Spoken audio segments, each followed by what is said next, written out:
Usa ka pagtuo, usa ka tingog, usa ka katawhan.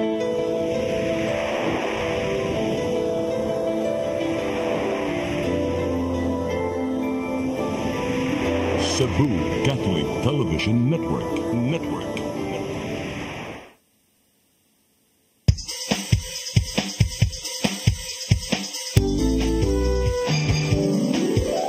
Hello Cebu, maayong buntag.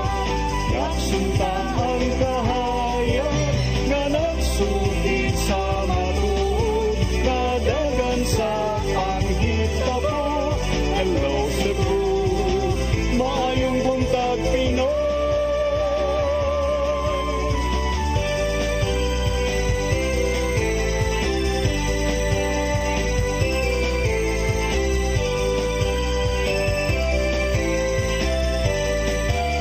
Ang katutulungan sa mga katawhan.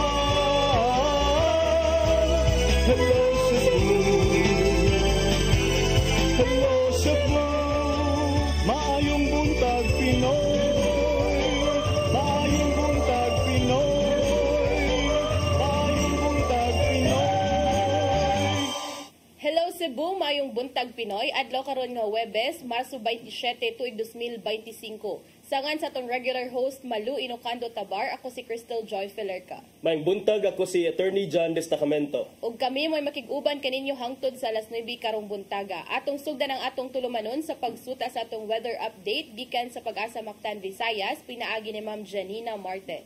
Ma'am Janina, good morning. Good morning, ma'am. Og attorney sa atong mga suking tigpaminaw. Morning atong latest update bahin sa kahimtan sa atong panahon karong adlaw. As of 3 a.m. today, ang atong ginamonitor na LPA kay nasa kalayong 220 kilometers east of Hinatuan, Surigao del Sur. Padayon gyapon kini na ang tsansa na mahimo sa kabagyo for the next 24 hours. Og tungod ni ana dinhi sa Central Visayas, makasinati ta og madag-umon nga kalangitan kinuyugan sa mga katag-katag nga pag-ulan, pagpanugdog kilap tungod aning LPA.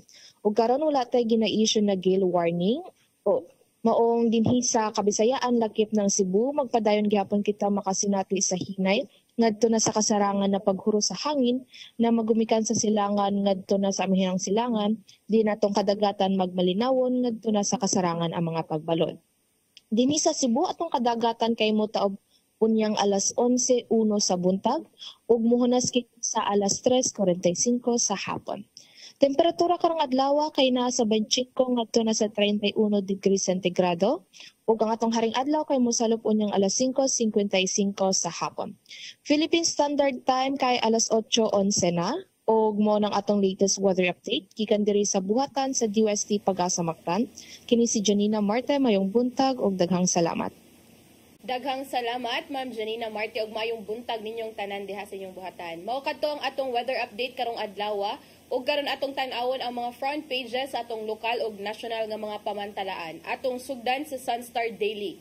Sa Sunstar Daily, probe government lapses on condo fire safety. Sa Super Balita, commander sa NPA, mitahan.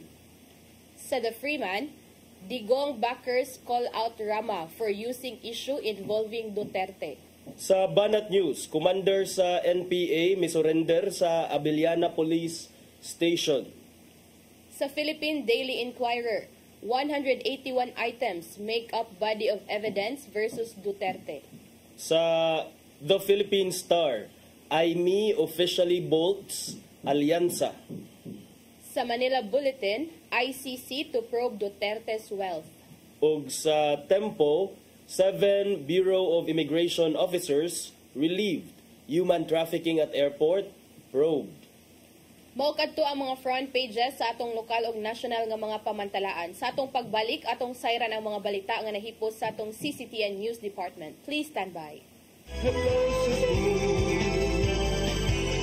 hello Cebu, maayong buntag Pinoy, maayong buntag Pinoy, maayong buntag Pinoy.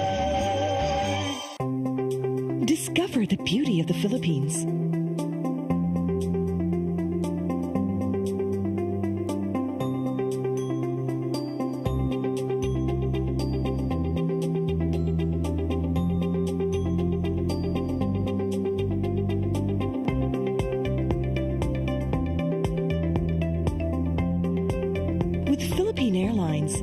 country's flag carrier.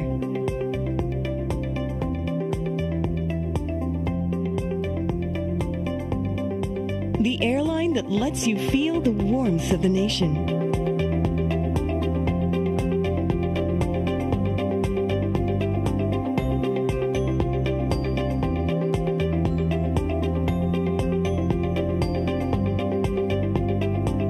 Mabuhay!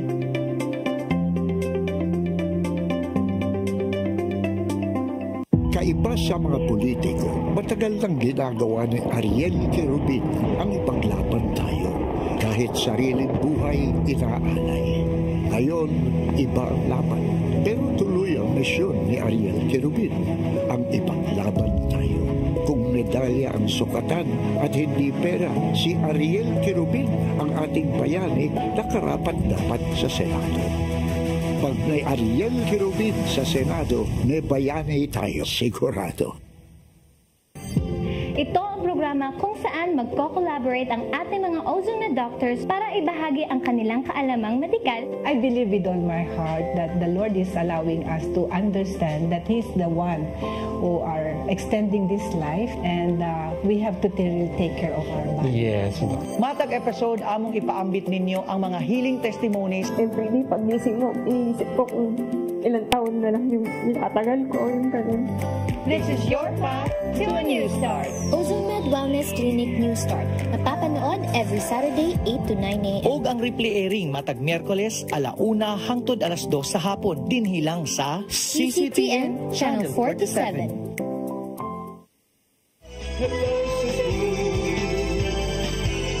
Hello Cebu, maayong buntag Pinoy. Maayong buntag Pinoy. Maayong buntag Pinoy.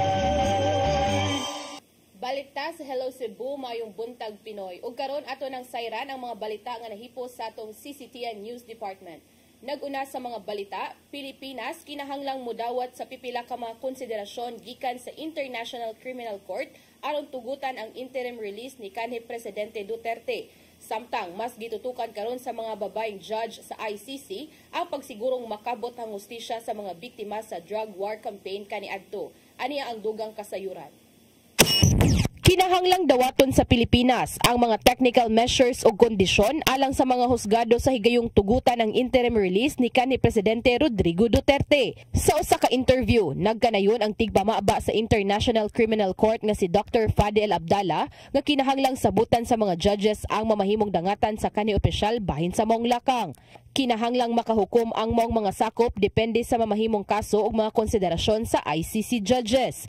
Gitataw usab sa ICC spokesperson nga wala nagpasabot nga mamahimong absuelto si Duterte sa kasong crimes against humanity bisan pa man tugutan sa interim release. Apan bisan pa man dako ang pagtuo sa abogado ni kanhi Presidente Duterte nga si Attorney Nicholas Kaufman nga tugutan sa ICC ang temporaryong kagawasan sa kliyente. Sa Setyembre 23 pa mahitabo ang sunod nga hearing sa ICC kang Duterte alang sa confirmation sa mga kasong iyang giatubang. Bisan pa man sa kasuko sa mga supporters ni Duterte pinaagi sa internet, wala kini nakahatag og igong kasamok ngadto sa mga judges sa ICC. Suma pa usab sa tigpamaba nila nga mas gihatagan og dakong pagtagad sa tulo ka mga babaeng judge ang pagsiguro nga makabot ang hustisya ngadto sa mga biktima sa dugong kampanya batok drogas kaniadto.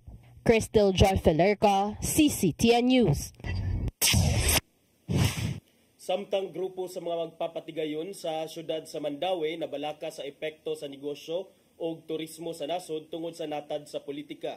Nagmalaumon hinuon sila nga makabot gihapon sa Pilipinas ang target nga gidaghanon sa mga turista karong tuiga. Ang kasayuran ni hatod ni Mary Rose Sagarino.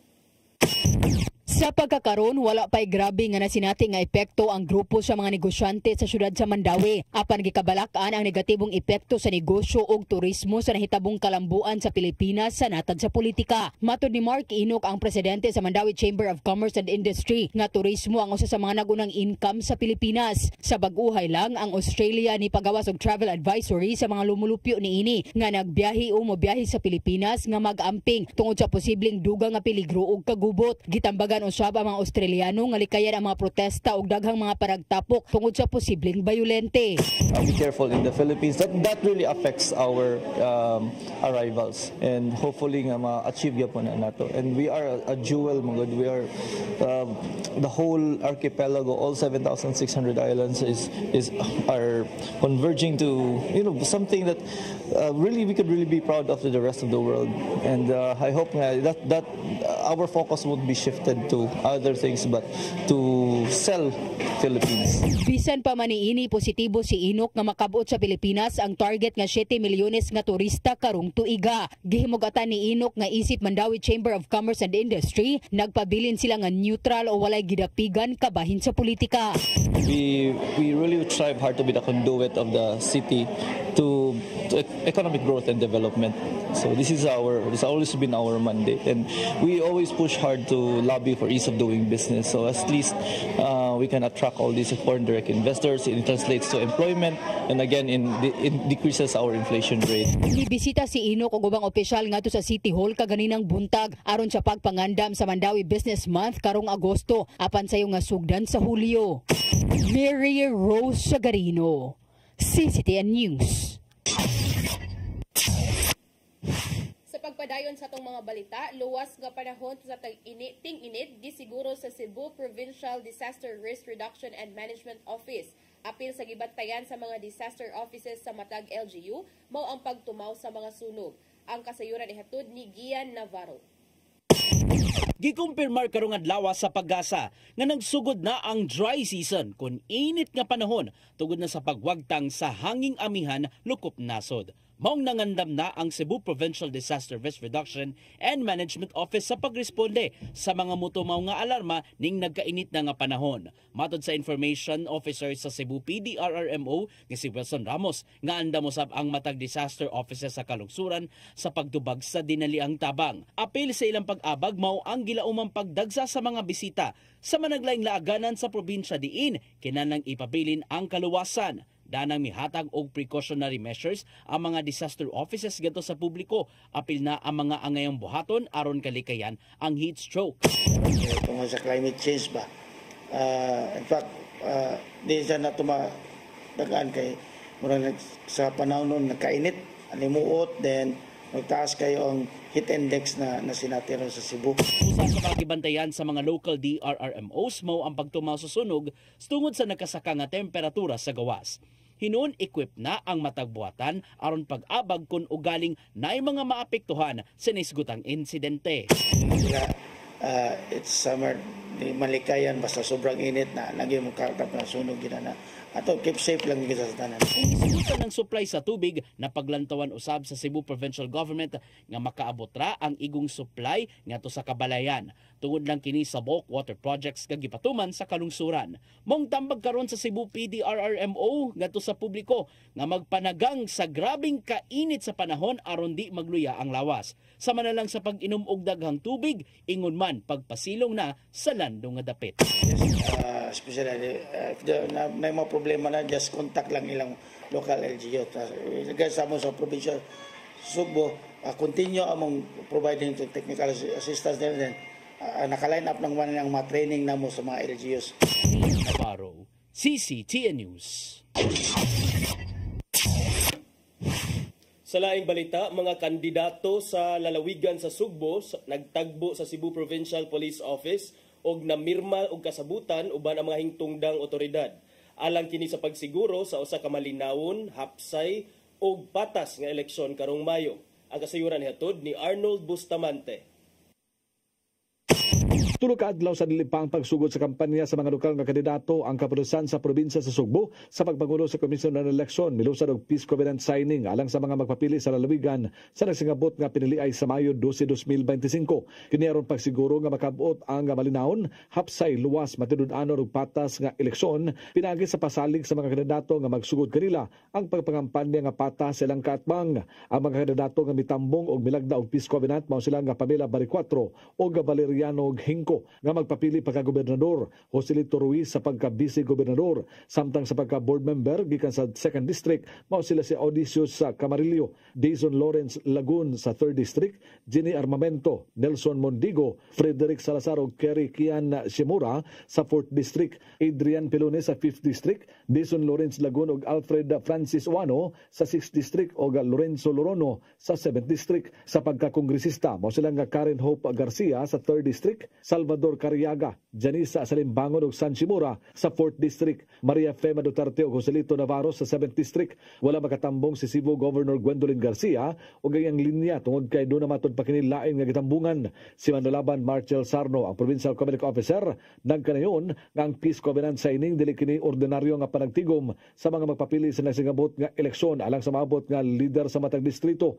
Matud niya nga ang tinuod nga serbisyo dili magsugod sa pagdaog sa piliay kundi pinagi sa pagkamatinud-anon o pagtamod sa proseso sa eleksyon. Siya nang hinaot nga atol sa pagsugod hangtod na sa pagtapos sa pagpangampanya, mahimong limpyo o gamupakita silang pagrespeto ang mga kandidato sa matag usa. I hope na inyong pagkampanya mahimong limpyo, matinud-anon o puno sa respeto. Let's show that leadership it's about character, not popularity.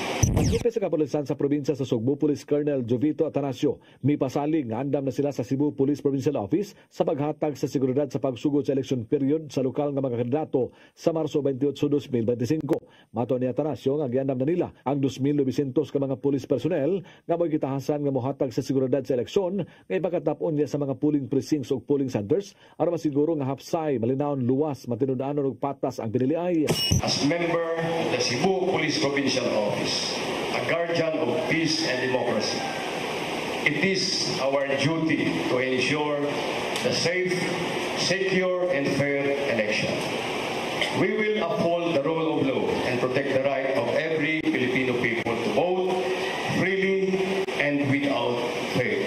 Masaligod si Atanasio nga magmalampuson sila sa ilang tinguha nga hapsay ra ang eleksyon karong tuiga. Sanglit walay gila ang tibuok lalawigan sa Sugbo nga areas of concern nga nagpasabot nga malinawon ra ang probinsya. Sa milabayng eleksyon, dunay duha ka lugar sa lalawigan sa Sugbo nga gipaubos sa yellow category nga nagpasabot nga dunay election-related incident. Apan sa gihimong assessment sa Comelec uban sa Armadong Kusog sa Pilipinas, na downgrade na kini ngadto sa green category. Kung kita green, wala kita niingon nga mag-relax na.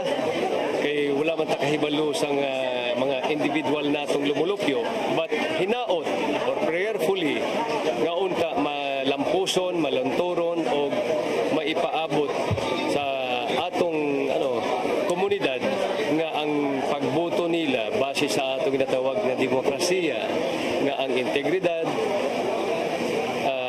honesty nga ipaluntad nato. So, ipangandaman na usab sa kapulisan ang unang adlaw sa pagsugod na sa kampanya sa Marso 28. Kinsa mga partido doon mga kalihukan nga buhaton, nga tungod anay doon mga pulis nga gitahasan nga magbantay sa seguridad kung asa doon himuon nga kalihukan ang matag kandidato. Arnold Bustamante, CCTV. Sa atong uwahing balita, AFP Visayas Command nanawagan sa publiko nga abagan sila sa pagpanalipod sa soberanya sa nasod. Sentro sa ilang ika-37 anibersaryo mo ang baruganan sa gobyerno bahin sa West Philippine Sea. Ang kasayuran ni hatod ni Gian Navarro. Gipalanog sa Visayas Command sa Armed Forces of the Philippines ang baruganan sa gobyerno bahin sa pagpanag-iya sa West Philippine Sea.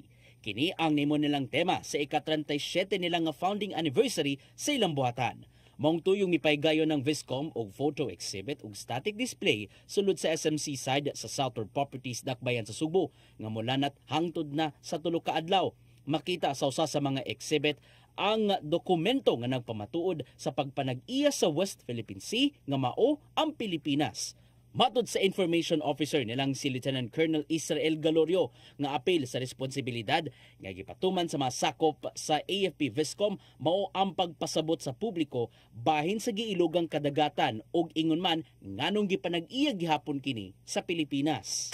So kung makikita nyo doon sa first board pa lang, yung mga photos natin, doon yung makikita na yung first board, kinukwento niya yung legal victory natin sa West Philippine Sea, our victory dun sa arbitral tribunal. Gawa sa exhibit, gipakita nga to sa mga mall goers ang mga serbisyong gipadangat sa kasundaluhan. Gikan kini sa pagresponde kung naay mga alarma, rescue operations, tactical operations ug uban pa. Samtang tapuson ang maong mahinungdanong kalihukan pinaagi sa AFP Visayas Run nga mahitabo karong Sabado sa kaadlawon. Panawagan karon ni Galorio nga to sa katawhan nga abagan sila sa pagpanalipod sa kaugalingong dagat sa Pilipinas. Sanglit na kung trabaho ang gibuhat sa mga kasundaluhan aron panalipdan pa ang kaugalingong soberanya. Apil hinuon sa pag-abag ang ubang mga ahensya sa gobyerno ubos sa gitawag nga whole of nation approach. Lahat tayo nagkakaisa para in one voice sinasabi natin na ang West Philippine Sea ay atin. It's part of our national territory. Ika nga, our seas, our rights, our future. Navarro, CCTN News. Mao kadto ang mga balita nga nahipos sa atong CCTN News Department kanyang nakita kagahapong adlaw sa Sayre 47. Sa atong pagbalik, maghisgot na kita og pipila ka mga isyu nga manginlabot ang lungsod ug ang nasod. Please stand by. Hello Cebu, maayong buntag Pinoy, maayong buntag Pinoy, maayong buntag Pinoy. Discover the beauty of the Philippines.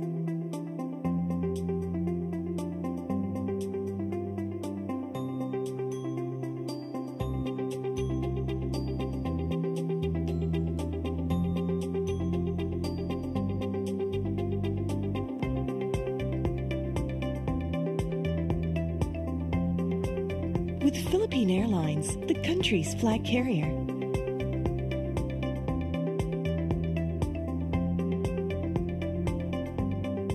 The airline that lets you feel the warmth of the nation.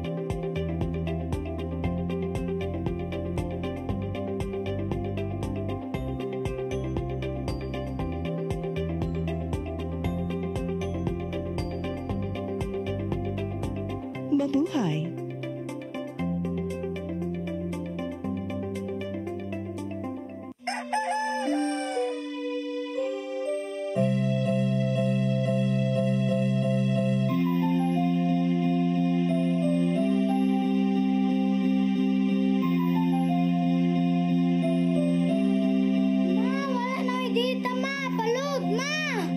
Sorry ma'am, na-late ko.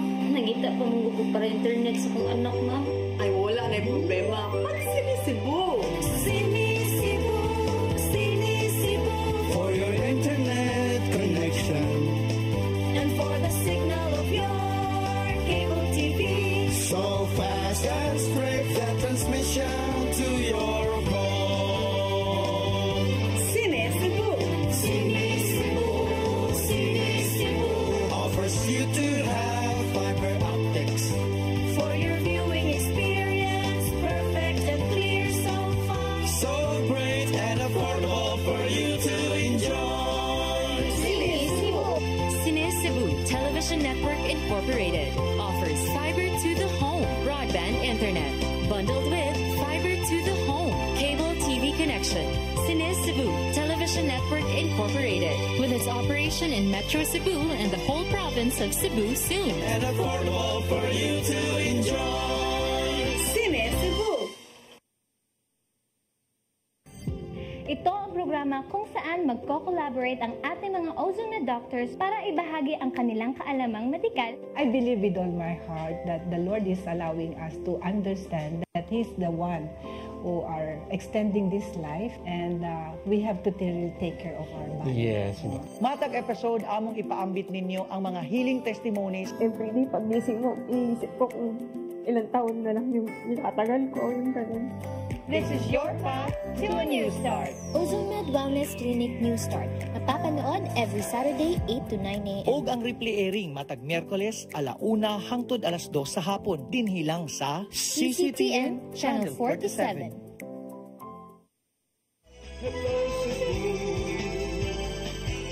hello Cebu, maayong buntag Pinoy, maayong buntag Pinoy.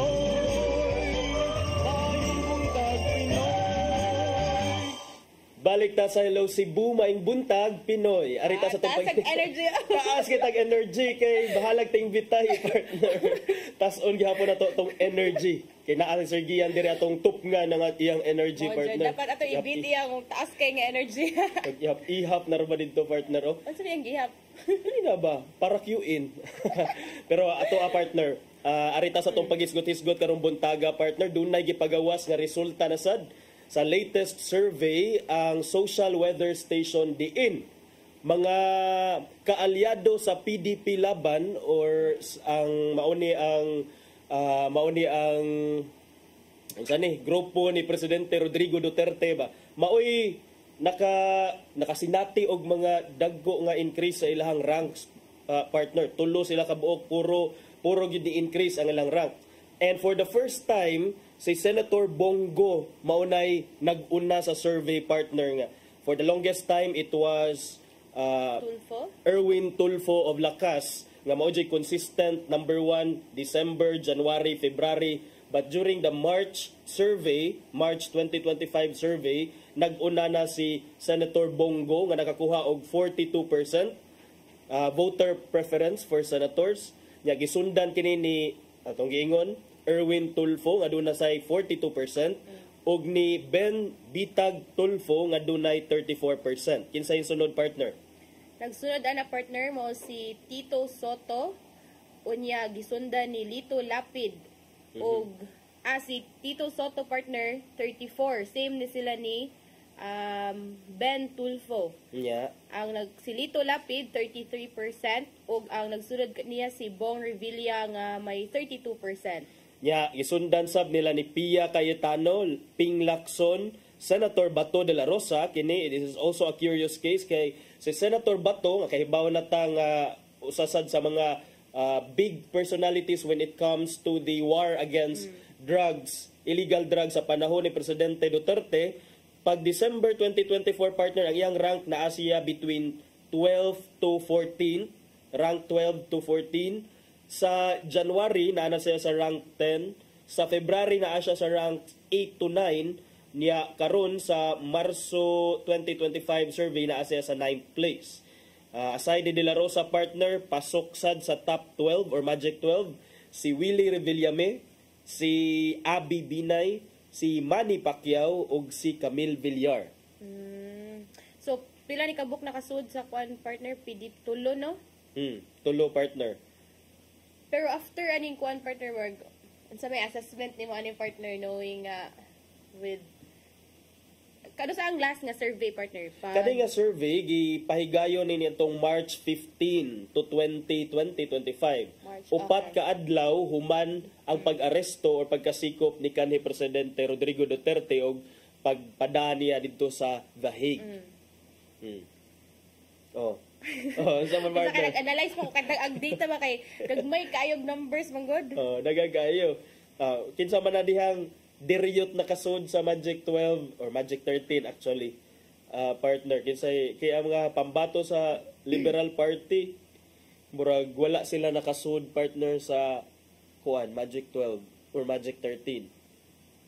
Ito may mong gibasihan nga kani partner? Mo ni mong gibasihan. Kana sila si Senator Kiko Pangilinan. Kiko Pangilinan, si Bam Aquino, sunod si Aimee Marcos. Speaking of Aimee Marcos, nabay ito'y kuan gahapon nga ni buwag na ni siya sa alyansa sa iyang brothers ni Presidente Bongbong Marcos. Unya, nagsunod partner si Philip Salvador, which is a PDP laban ni siya.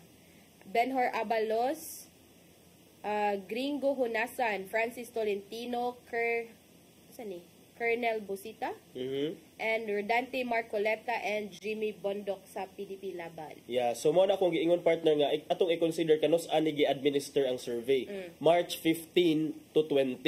Again, gipahigayon ni siya at a time nga ang katawhang Pilipinhon nakahibaw or ang katawhang humana ang pagka-aresto ni Presidente Duterte. So, could this improvement in the ranks of PDP laban senatorial candidates partner, is this an indication nga sa kasuko, kasagmuyo sa mga supporters ni Presidente Duterte og ila na lang gipakita, ilang gidirect ang ilahang anger, ang ilahang disappointment sa pagbutar or sa pagsulti dito sa survey nga mubutar mi aning mga kaalyado ni Tatay Digong.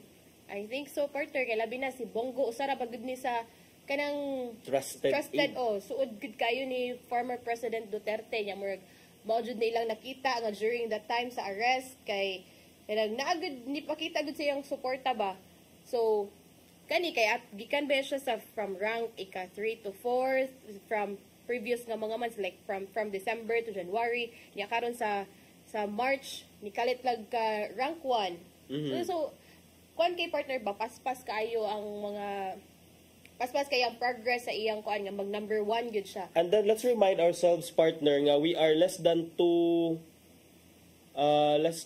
months away from the conduct of the actual elections, partner. Kining maong survey nga gikomisyon sa Stratbase SWS niadtong March 2025, gipahigayon ni siya through face-to-face interview, partner.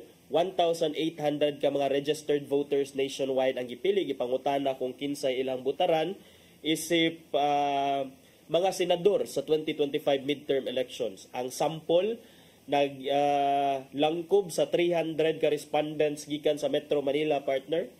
900 from Balance Luzon, meaning Luzon outside Metro Manila, o 300 each from Visayas and Mindanao.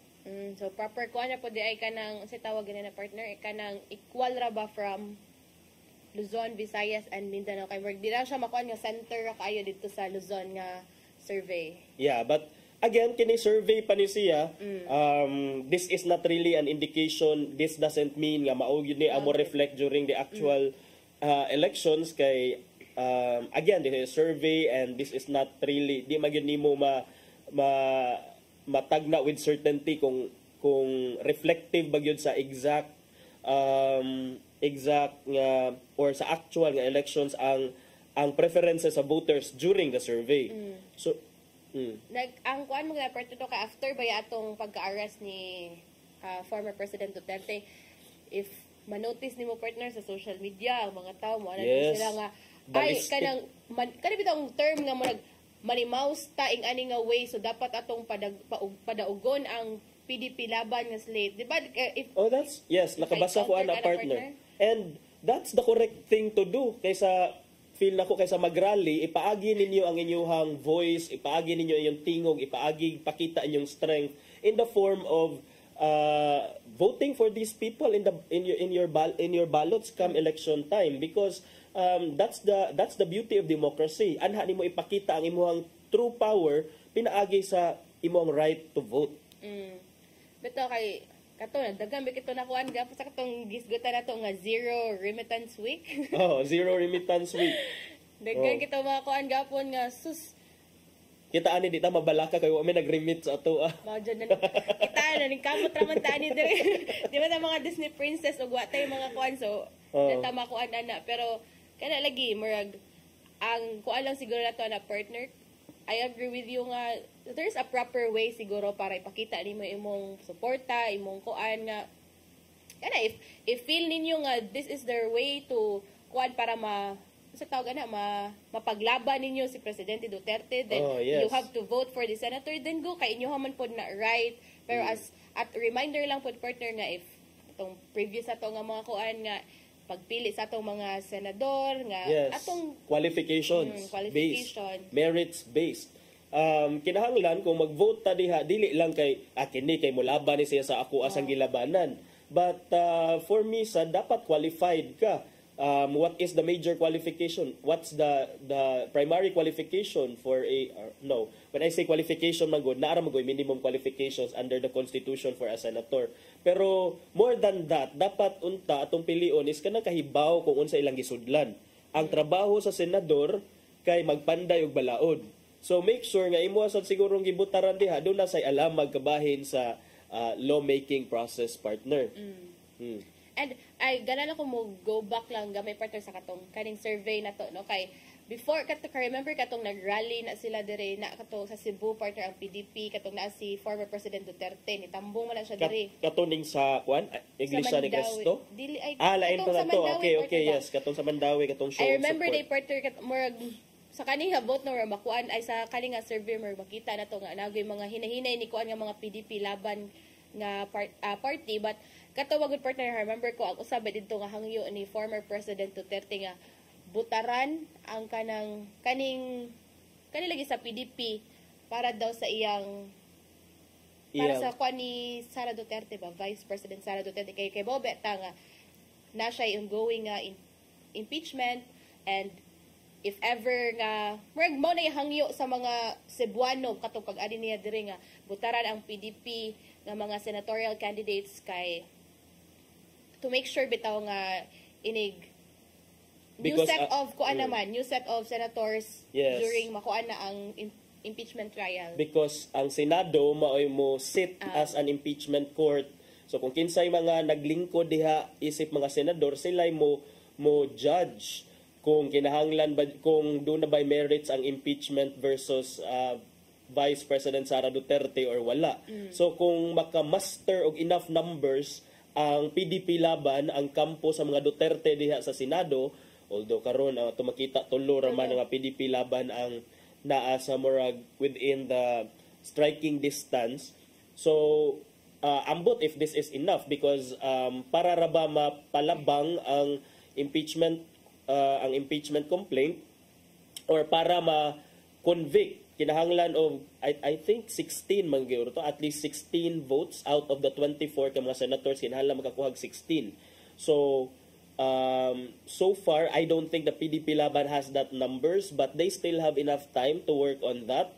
I don't know if that will materialize, pero like sa imong giingon ganina partner do na sa mga laing developments like ang igsuon ni President Bongbong Marcos mismo nga si Amy Marcos mi buwag naman hinuon ni sa partido sa iyang igsuon. Katong alyansa para sa bagong Pilipinas. Yes, ni breakaway from Alyansa para sa bagong Pilipinas si Senator Amy Marcos unya matud pa nga kini si Senator Amy ato magyung nasundan partner no nga very vocal ni siya sa iyang suporta for the Dutertes. Nya matud pa ni Senator Amy sa iyang statement ngadto sa mga reporters dihang mi buwag siya sa alyansa nga as will be soon discussed by my preliminary findings, clearly there were actions taken by the administration that ran counter to my ideals and principles. As I have stated from the outset of the election period, I will continue to maintain my independence. Muna iyang giingon partner. Sa last partner sa last election independent ni siya si kuan or di ko remember or possibly basig part niya siya sa ticket sa administration partner siyang igsuon, but along the way karon ni bolt na siya mi buak na siya mi buwag. So matod ni Amy nga ang gobyerno kuno ang mga witnesses sa gobyerno in the probe diha sa Senado kabahin sa pag-aresto sa kanhi Presidente Rodrigo Duterte on orders of the International Criminal Court last week appeared to be hiding essential facts by repeatedly invoking executive privilege and sub judice rule. Over and above political advantage, the sovereignty of the country and interest of true justice for every Filipino must remain paramount. So in other words, mga higala, usa sa mga rason nga nung murag dili na gyud makatake si Amy kinahanglan siya magawa sa kusina kay katong mga recent decision sa gobyerno ni Presidente Bongbong Marcos, administrasyon ni Presidente Marcos nga murag wa siya kauyon because para niya murag gi-surrender na to si former President Duterte sa laing sa authority outside the country. Makanta partner no kay bisig igsuon pa niya ang presidente ni buwag gid siya ba although di ba kaba tay ngani politika pamilya gud ta magtinabangay ta diri pero with her action nga kanang i-maintain niyang magpaka-independent kay sa iyang pag-iingon murag wa na nakuan sa iyang principles ang gibuhat sa current administration. That could be one thing, partner, but we also can see this as a political strategy on the part of Senator Amy Marcos. Considering for the longest time dili siya mo figure, barely mo crack siya into the top 12 in the senatorial surveys. So basin sad nga ang iyang pagbuak is a political strategy in a way nga gusto siya magkakuha og mga votes gikan sa mga Duterte supporters pod. Labi na Visayas, Mindanao, partner. Kay sa atong gitrace ganina gikan December o tan-aw na to ang December niya nga kung atong subayon kadiyot sa kay asa man dire. Okay. Kung ato mga subayon, partner, Senator Amy Marcos, pag December 2024, nasa sa ranks 12 to 14. December 2024. Pag January 2025, naabot siya sa rank 14. Nya, February 2025, rank 14 gihapon. And then, recently, kaning March 2025, maoy pinakaubos niya nga rank, partner. Which is? At rank number 16. So, murag, nigalaw-galaw sad sa baso si Senator Amy Marcos, murag kinahanglan na jud ko mo work ani kinahanglan ta mag-strategize.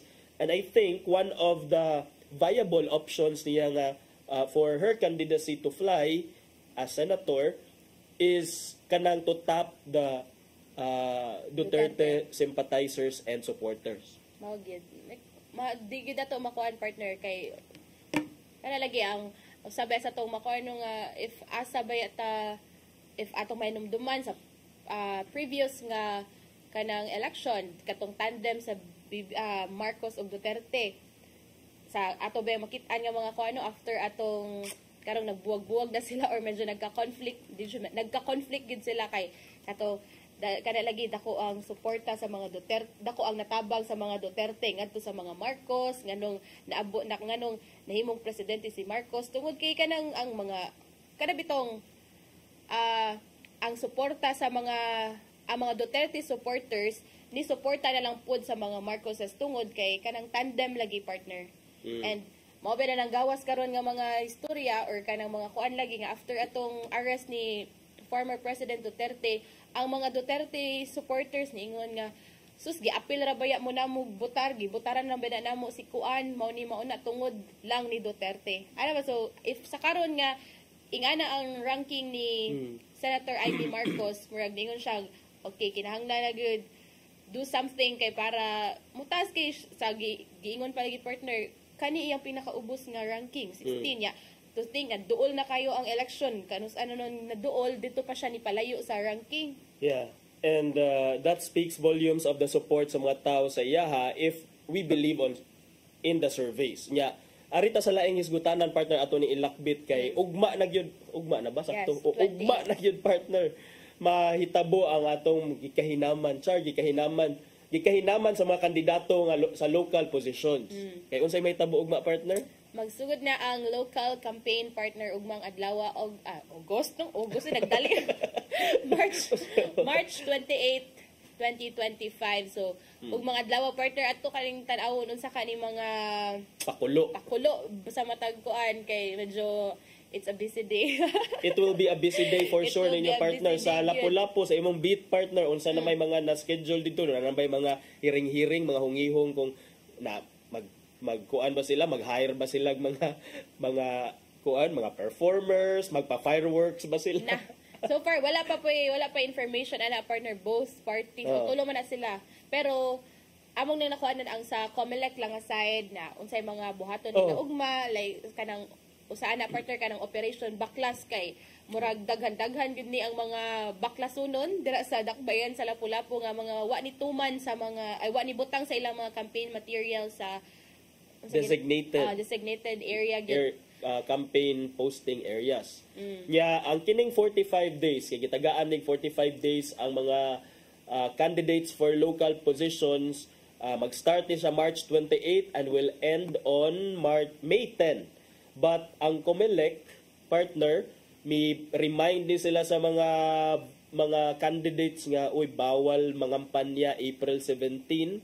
That's sa Holy Week na partner? Yeah, sa Holy Week. April 17, Monday, Thursday na siya. April 18 is Good Friday, Biyernes Santo.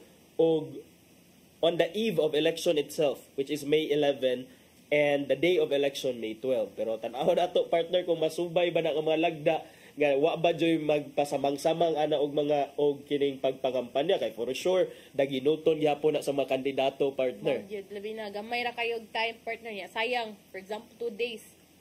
Ay kanang sa Holy Week lang, 2 ka adlaw. Wala sila sayang na ni ma-cover na nato kani nga area nga na ba, pero nara nila, partner, if mo lagi na ang sige pa himangno sa mga COMELEC officers, partner, nga unta kaning mga nidagan ba musunod unta ni sila sa mga balaod kay they are running for a position unya di ay kay dili, number 1 pa lang di sila kabaw musunod sa mga balaod kanang mga posters pa lang daan, partner, mo pinaka one of those nga highly violated nga lagda. Gyud kay ako na bantayan dito sa Lapu-Lapu, partner, no, kay karang sige man na sila operation baklas weekly naman na every Thursday. One time, partner, Thursday nag-interview mo yan nga wala gipang baklasan na nakaadto mo kog Sabado, partner, naa po dito kanang balik na so sa ato pa murag Tom and Jerry ba? When the cat is away, the mouse will play. So mo follow lang kung sitahon, pero kung naasay chance nga maka-maneuver, makalugar, balik na sad sa binuhatan. Mo lagi ang kuan mo lang sige pahimang lugod ni mga COMELEC officers na to, partner, nga unta ba mo tuman ni sila sa kung unsa may kuan kay that's a simple instruction nga dili dira pwede ibutang niya ang kuan lagi sa COMELEC dili lang ba daw nimo ilang trabaho magsige pang baklas dira sa ilang mga tarpaulins, mga unsa ni campaign materials, daghan pa po daw sila atubang so mo nang kinahanglan nilang kooperasyon bitaw sa tanan mga candidates. As you are running for a position, unta daw bisag basic ra kayo pagsunod nga dili mamutang og mga campaign posters sa mga dili designated areas kay labi na ani, partner, sa mga kahoy luoy kaayo ang mga kahoy nga gipangdukdukan og mga lansang og mga alambre ba na. Tinuod na, partner, nya ato sang i-remind ato mga kandidato, partner, og mga voters nga base sa resolution 11104 sa Commission on Elections niadtong January 28, pwede na dakpon bisag walay warrant of arrest kinsa tong masakpan nga involved in vote buying o vote selling, partner, ha? So mo sad na ato ang atangan kung naabay masampulan aning warrantless arrest for illegal acts during elections kay mao man ni ang init sa una nga kung kuan ko no masakpan ka no ka any law enforcement officer may without a warrant arrest a person when in his or her presence the person to be arrested has committed, is actually committing, or is attempting to commit. Sabot bag-o lang ka na nakit-an na or ang pulis nakakit-an sa imo nakit-an ka sa pulis nga engage ka vote buying or vote selling or caught in the act jud ka or is attempting to commit that election offense. Pwede mo ma-aresto, pero I doubt, partner, kay murag I heard dili naman kuno ni kuan i-Gcash naman lang daw o pimaya. Grabe. Word nagka-kuana. Dili na in-stipliran. Number na din yung pangayon. Ano Number na yung pangayon. Number, name, Gcash. So, inana na ko na ng partner. Why visible, why makita nga cash, partner? No. Cashless transaction. Tanaw na to. Napabay masakpan kung mag-Gcash, kung ipaagi Gcash. Pero dili na makita kay you have the right man nga dili ipakita. Wala ipakita na ko man cellphone. Pwede na po din mo ingnon nga sus gihatag mo na saan, di ba? Pero matrace ba na ang mga numbers sa pag-send? Yeah, pero ang consideration ato dili man ka makaingon jud nga para to sa pagpalit sa imong boto. So kana lang siguro, partner, if unsa na maatlan ba nga kanang namo sa pundok-pundok niya gasend og Gcash ragda siguro. Grabe ya. Ayaw sad ito mo nga diha sa publiko ipa-send. Pero unsaon man ni partner nga napupos naman sa datong oras, may untag na mag-send og Gcash ato no kay tingbitay na kaayo asa to sa Inday. Si Ma'am nagpadungdong si Ma'am Daisel. Si Ma'am Daisel. Okay. Ato nang ipadangat ang giandam ni Tatay Dodong Nimsua nga pulong og kinabuhi.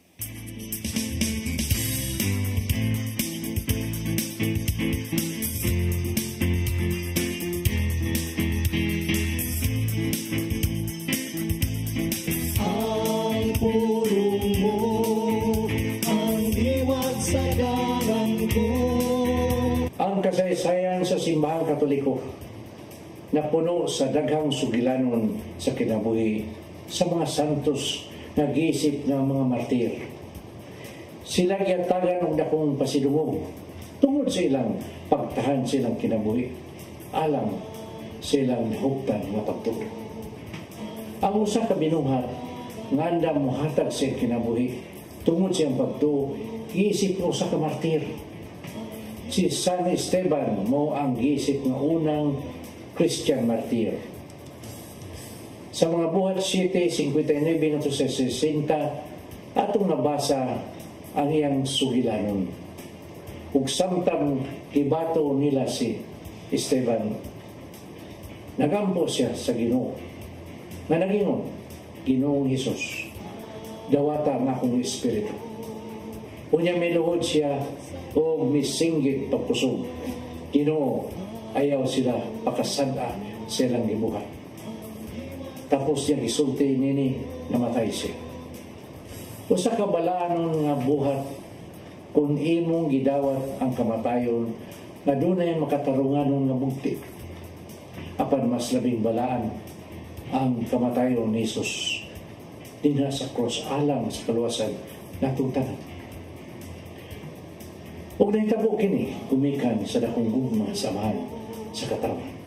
Kay sa Juan 3:16 nagingon man, kay gihugma pag-ayo sa Dios ang kalibutan ug tungod dinhi gihatag niya ang iyang bugtong anak.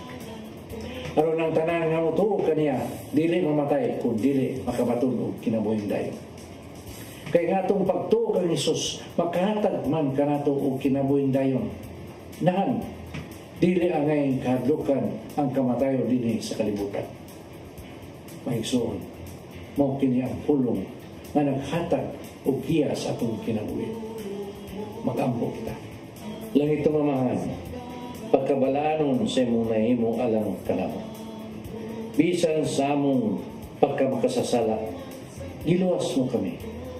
Wailay makahimo nini maong dalaygon nga buhat, gawas kanimo lamang. Busa,